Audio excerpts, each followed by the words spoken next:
Saram students, and welcome back to this session. We will continue with the Moments chapter, that is in the Kingdom of Fools, which we had done last week. Now, just a quick recap of whatever we have learned so far. It is a Kannada folk tale. In the Kingdom of Fools, both the king and the minister were foolish. We came to know that both were foolish. They ordered people to work at night and sleep during the day. So everything happened in the reverse. Once a guru and his disciple came to the kingdom during the day and found everything totally deserted. Why? Because they were asleep during the daytime. Everyone, including the animals, were asleep. They found everything costs the same, that is a single duddu. Duddu means a unit of money. So they found in this kingdom of fools, everything cost them only a single rupee or single duddu. The guru found it unsafe to stay in this kingdom of fools. So he decided to leave the place. As we learnt, what happened, one of the incidents that took place out here. One day a thief broke into a rich merchant's house. As the thief left with the stolen stuff, the old wall fell on him and killed him. So this thief was killed because the wall fell on him when he was running away with the stolen stuff. The thief's brother blamed the merchant for it. To this, the king said, "Justice will be done," and he summoned the merchant. So the thief's brother had made a complaint to the king, and the king had summoned the merchant to find out what exactly had gone wrong. I'm sure you're writing this down. You have a book and a pen with you. So now let's continue with what justice the king actually did. When the merchant arrived, the king questioned him. "What's your name?" "Such and such, your highness." "Were you at home when the dead man burgled your house?" So these were questions put forth by the king to the merchant when he was called in.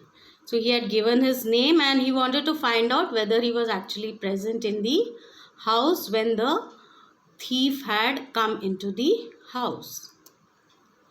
"Yes, my lord.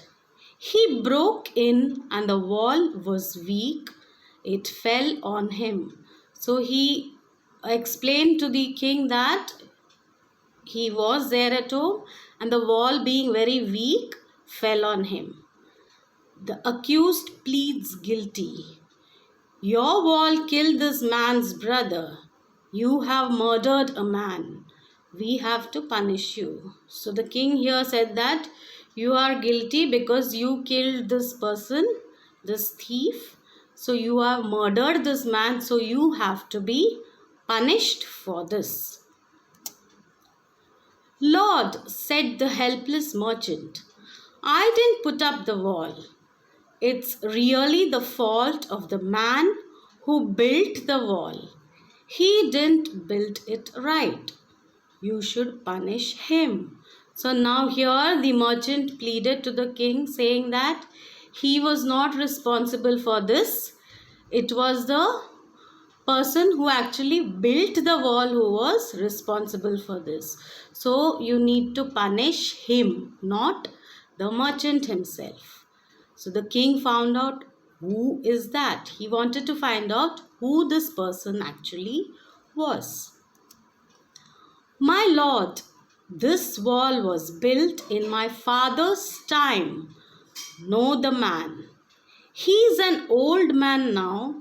He lives nearby." So this merchant told that it was built during his father's time. It was quite old, and the person who built this house or this particular house of the merchant was very old now and he lived very close by. The king sent out messengers to bring in the bricklayer who had built the wall. They brought him tied hand and foot. So the king now sent for the bricklayer who had actually built that wall long time during the merchant's father's time. So he was brought, though he was old, he was brought tied hand and foot to the court. You there, did you build this man's wall in his father's time?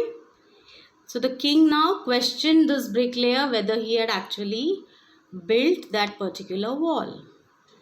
Yes, my lord, I did. So he replied, yes, that he had done it. What kind of a wall is this that you have built? It has fallen on a poor man and killed him. You have murdered him.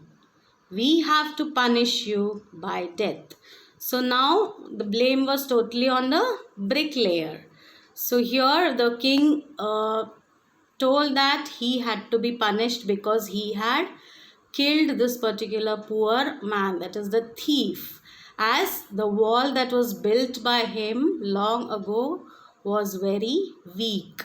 So he had to be punished.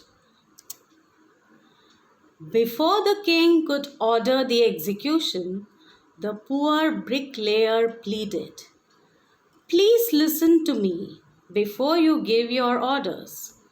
It's true I built this wall and it was no good, but that was because my mind was not on it. So now the bricklayer is pleading to the king, stating that he doesn't want to be executed.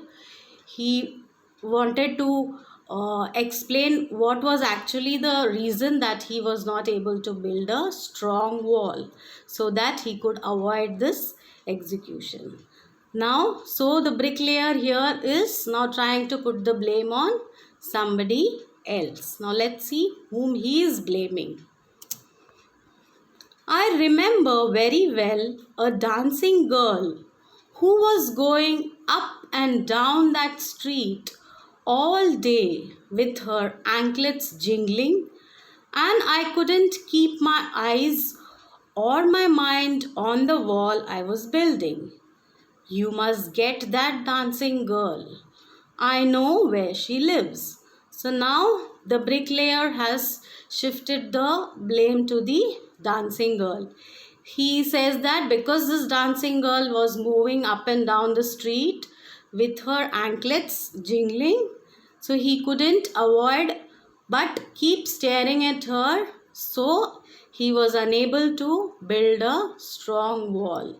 That is the reason the wall had fallen. So he suggested that now the dancing girl must be brought to the court because she is the one who is actually responsible. And he also said that he knew where she lived. Now let's see what the king does. You are right, the case deepens.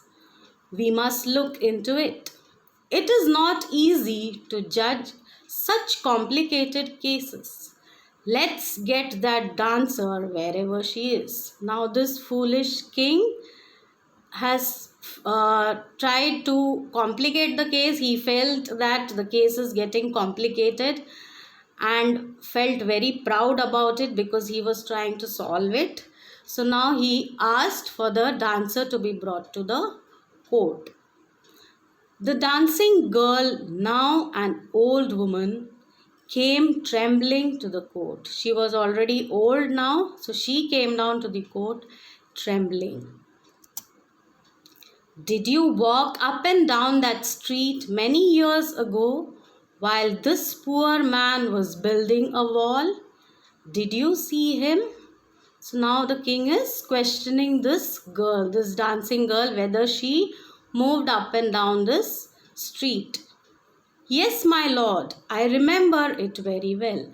So she again agreed that she had seen this man building the wall.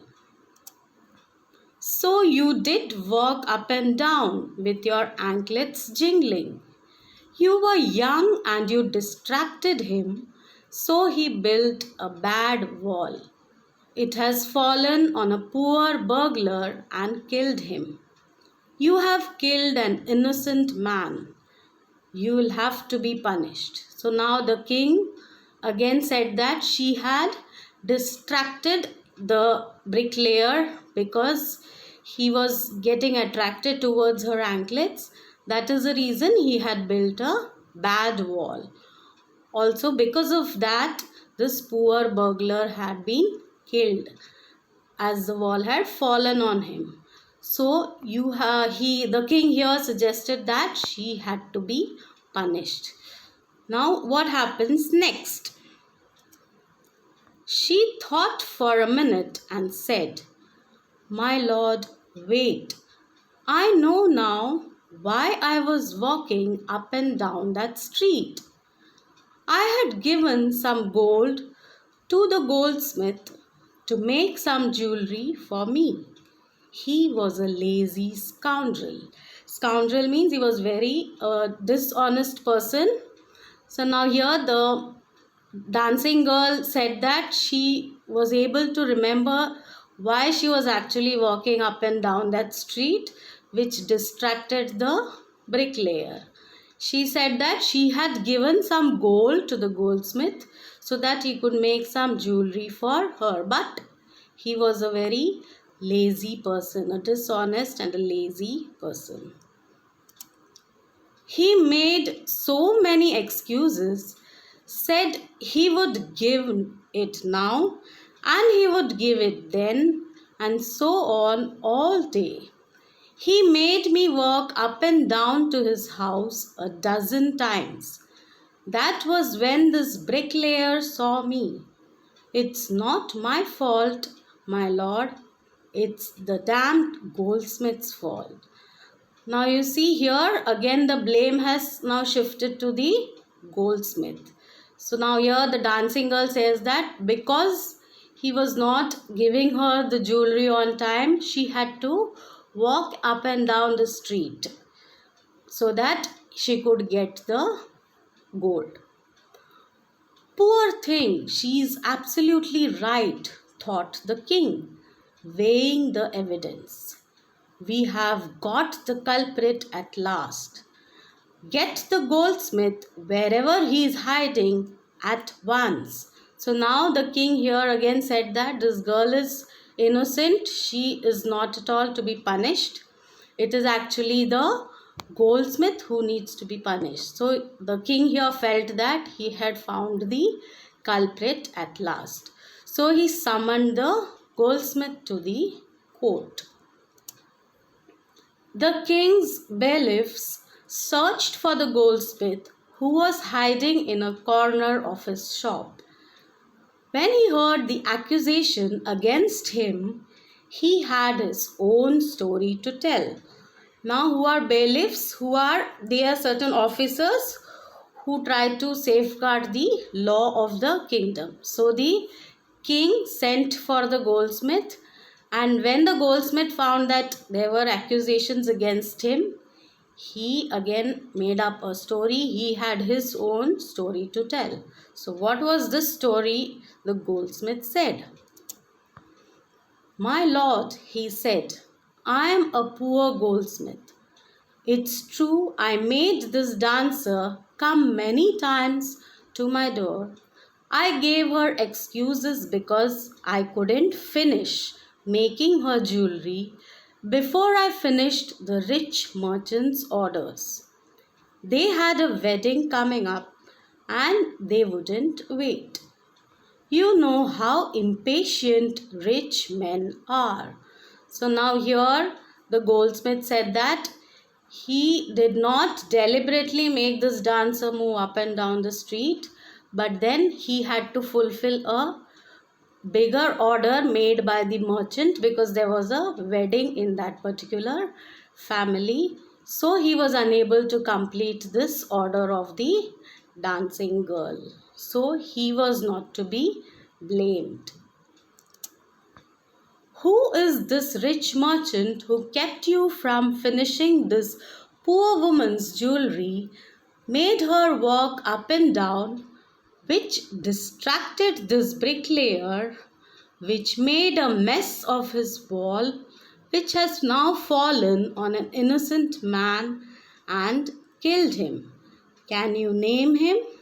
So now the king again became very inquisitive to find out who this rich merchant actually was, who kept this person, the goldsmith, away from finishing this dancing girl's order of making jewelry and made her walk up and down the street, which distracted the bricklayer, who in turn made a weak wall, and that wall fell on the innocent man, that is a thief, and killed him. So he wanted to know who this rich merchant was.